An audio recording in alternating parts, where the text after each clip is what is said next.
There are many, many others, and I'm sure that you know what those are for yourself, or if you're open to it, you'll become aware of it.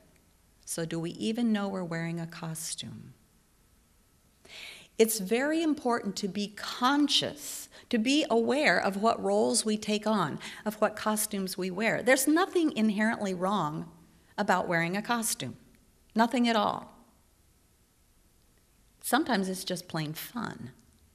And I guarantee that when we're aware of the costumes we wear, or the identities we choose to express, it really is fun, even if we're playing the martyr role for a bit, even if we're playing the victim role, even if we're playing the control manager or the drama queen.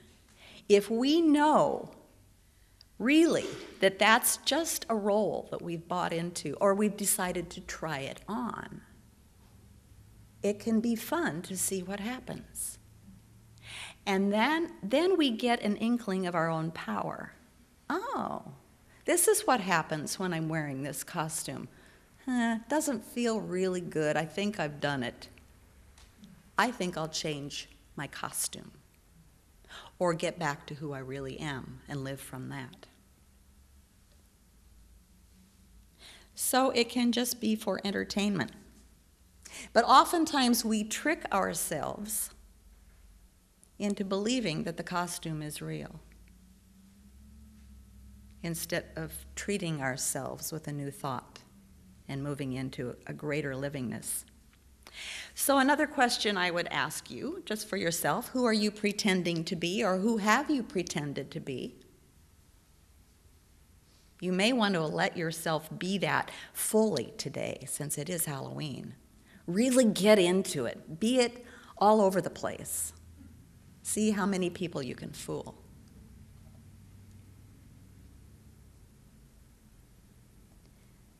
And there's the question of what function does my costume serve? It might get me sympathy. It might make me feel important. It might just be plain fun. It can be a whole bunch of things. But as you notice, without judgment, I would really encourage you to look at your costumes, your identities that you've taken on.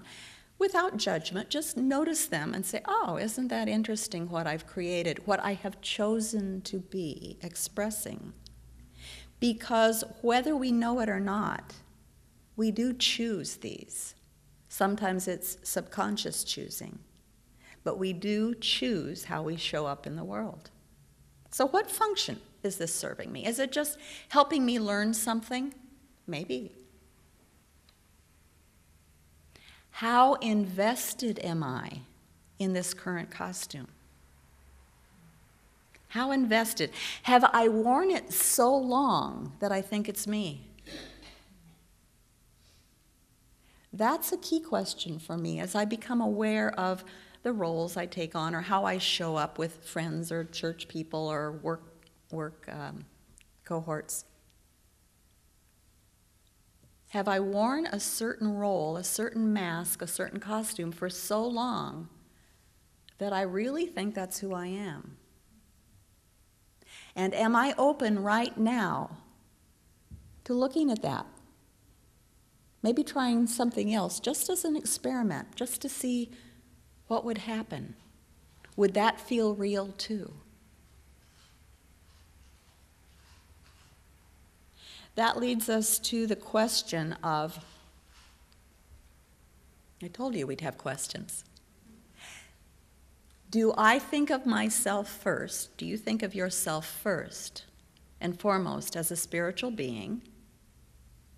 Or do you think of yourself first as a physical being trying to get to the spiritual level? I'll tell you, from personal experience, if you are identifying fully as a physical being in a material world, trying to get to the spiritual side, that is a tough row to hoe. That's going the opposite direction. Because I would ask you in truth, who is the you that is wearing the costume? Who is the you that is behind the mask? That's the real you. That's the real me. Behind the roles, behind the identities, behind the masks. That is who we are in truth. And when we can touch that and know that's who we are and live from and as that place first, it doesn't matter what costume we choose to put on. Because, and even if we don't do this, what shows through the costume is who we really are. You know, you see those children come to your house or see them at the Halloween party, and there they are in some awful, Freddy costume, or I don't know what the current one is now. Fierce, or the Wicked Witch. There they are. And yet you see through the mask those beautiful eyes. You know who is behind the mask. It's the same for us. Absolutely the same.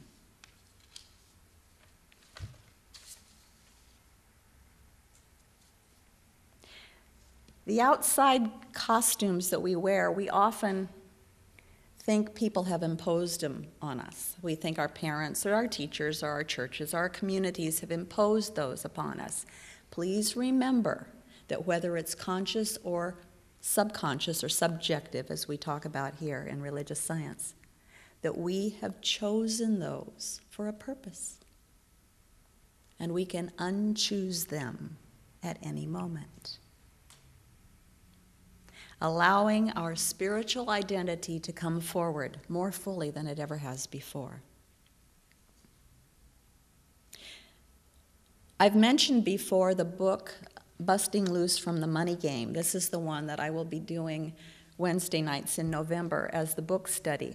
It's by Bob Scheinfeld, and it's about what we teach here, but he talks about it in a different way that kind of gets you upside the head, gets you looking at this in a whole different way.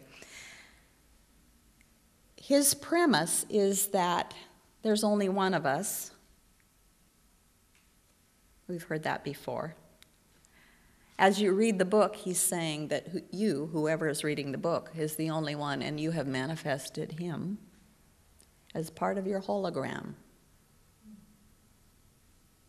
That your spiritual identity decided to trick you a long time ago, just for fun.